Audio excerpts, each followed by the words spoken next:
Hello and welcome to TCG, and in today's video we are going to be going over a yellow Wargreymon list. So yeah, let's get straight into it. We're going to start with the level 2s, the babies. And yeah, I've really been loving this deck. If you've seen the channel before, you know I love playing yellow and I've really been looking forward to this. So to start it off, we are running 3 Coromon. I'm lucky enough to have one of the pre-release, wouldn't mind some more. But Coromon's really nice. It's an inherited effect with the when attacking once per turn, if you have 3 or fewer security cards, one of your opponent's Digimon gets minus 1000 DP for the turn, which is pretty fantastic. And the other 2 babies that we are running are Patimon. So Patimon is from the last set. You'll have seen it before if you saw yellow.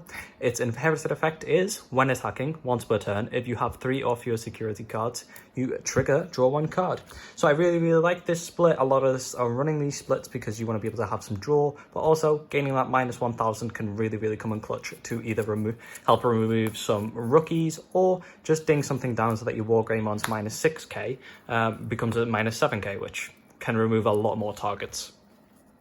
So next onto rookies, we're actually running 4 Pulsimon.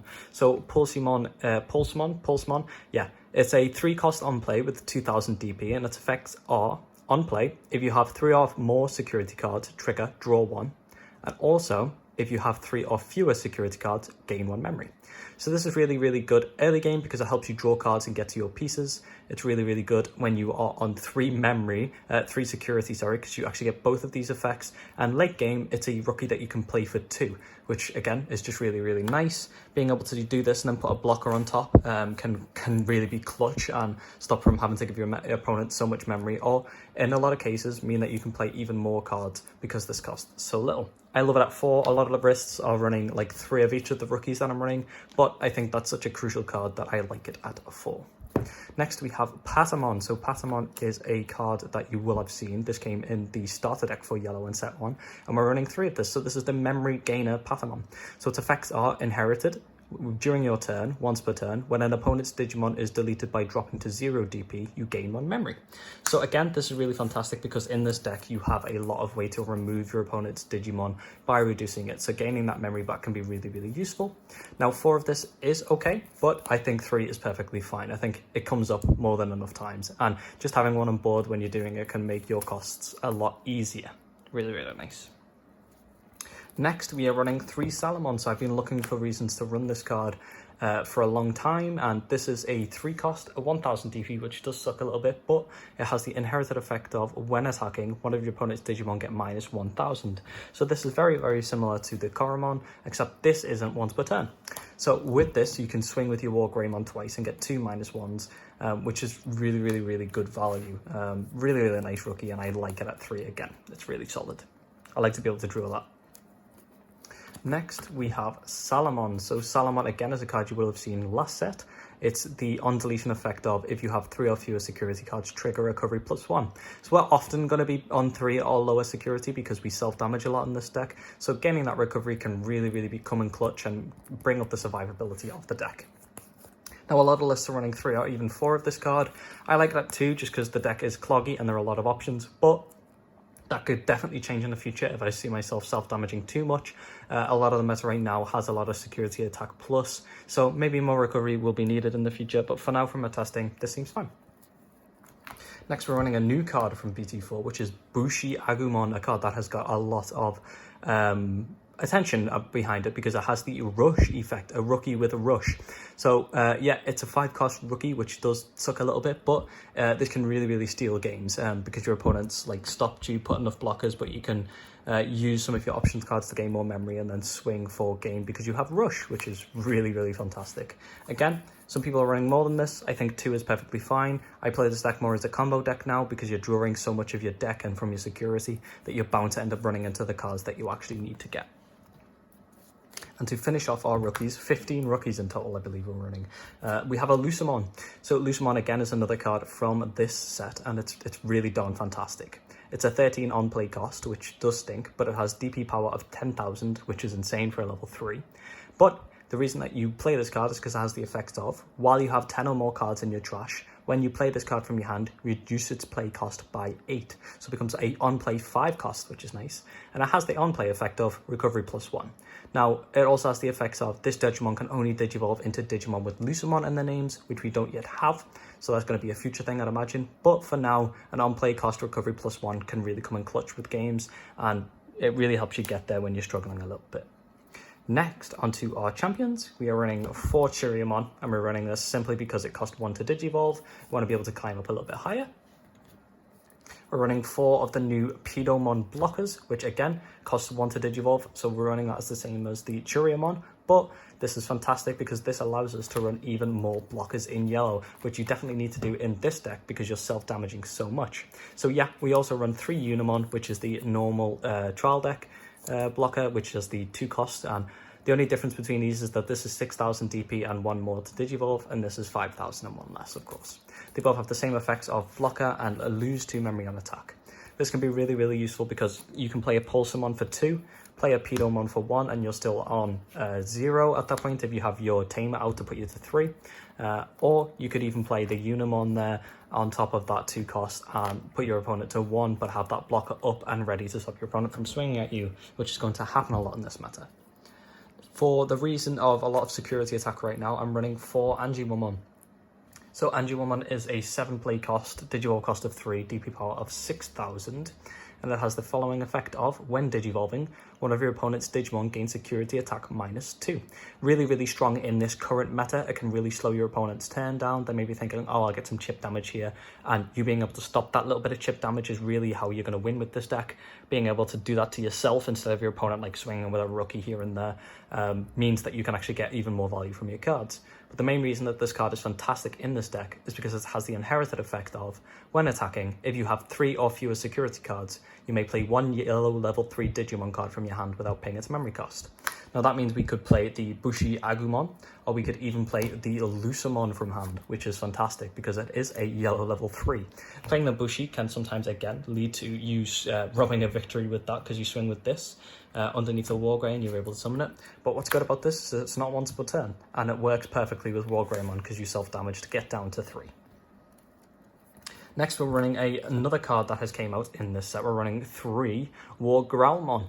Now, a lot of lists are running 4 of this, but I'm really liking 3. It has the effect of Digiburst 2 on your main, and you can choose one of your opponent's Digimon, and it gets -4,000 for the turn.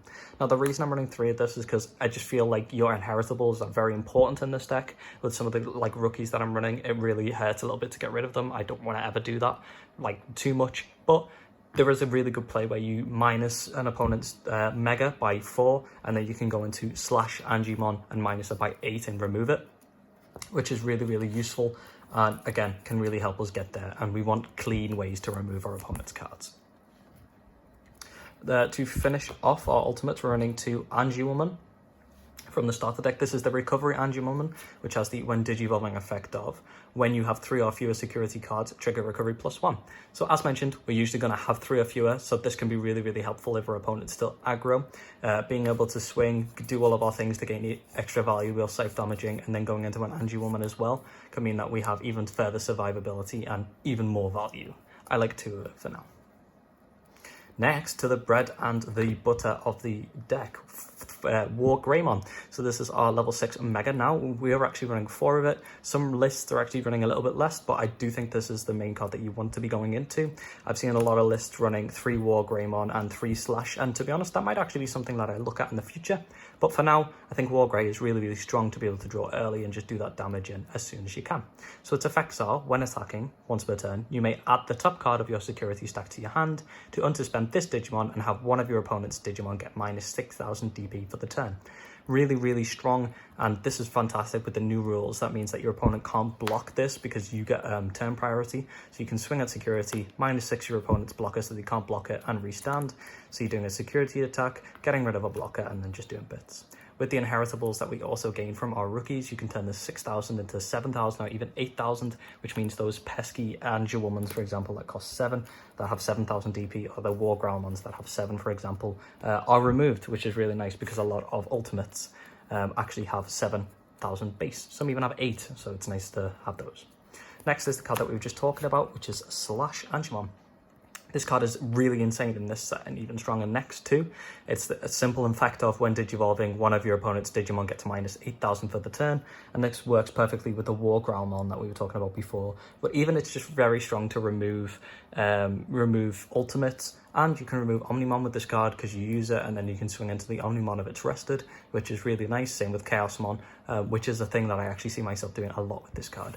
Again, my lists may change in the future. I've seen a lot of lists, as I say, running 3 of this and 3 of this because Slash is so strong, and I might turn to that. I might do. You never know. I never know. Next, we have our first level 7 in yellow. We have Chaosmon Valderarms. So Valderarms is a 6 cost on green or yellow. It has 14,000 DP, and it has the when digivolving effect of activate the following effect twice. One of your opponent's Digimon gets minus 7,000 DP for the turn. Really, really, really strong. Really, really good removal, but it also has the undeletion effect of gain 3 memory. Going into a Slash and then a Valderarms and just completely obliterating your opponent is strong. The downside of Slash is that it's a weak Digimon, but being able to Slash and then go into Valderarms, yes, you're giving your opponent a lot of memory, but you've just removed literally every single thing they have a lot of the times, which is just brutal. Brutal to play against, definitely, and amazing to play. So next we have 3 Blinding Rays. So I was running this at 2, but I feel like this is fantastic because you can activate this when you have no security. So its effect is trash the top card of your security stack, then gain 2 memory. Now this specifically states then gain 2 memory. It doesn't say if you did gain 2 memory. It just says then gain 2 memory. So if you have no security left, you complete this as much as you can, and by completing this, it's a 0 cost gain 2 memory if you have no security left, which is fantastic in this deck.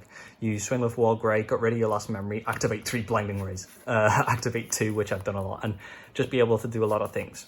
A lot of stuff that I have done is when my opponent rushes me early and I have a few of these in hand, I can do it, and then I can play around and get some blockers out, have that more survivability again.